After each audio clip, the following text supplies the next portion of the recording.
সবই আল্লাহ সুবহানাল্লাহ।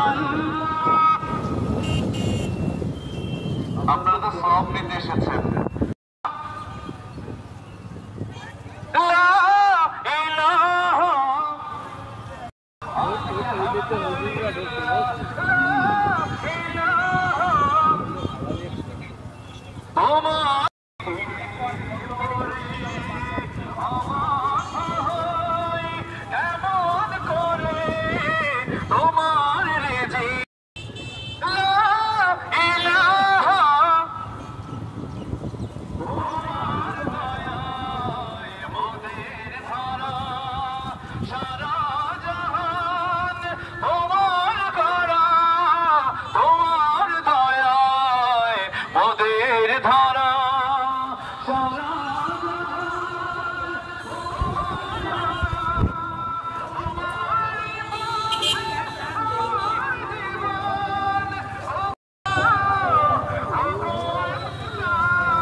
হতে পারে সত্য আছে, হতে পারে সত্য আছে, আবারও এরকম স্পেস যখন আগুনে ফেলার ষড়যন্ত্র হয়েছিল, সেই মুহূর্তে শয়তান এসে বলেছিল ইব্রাহিম আলাইহিস সালাম দিনের দাওয়াত দিচ্ছে, তাকে আগুনে ফেলানো যাবে না। ফেরেশতারা তার চরকিটা মানে শক্ত করে ধরেছে।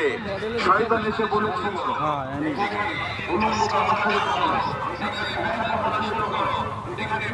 ব্যবহার করো।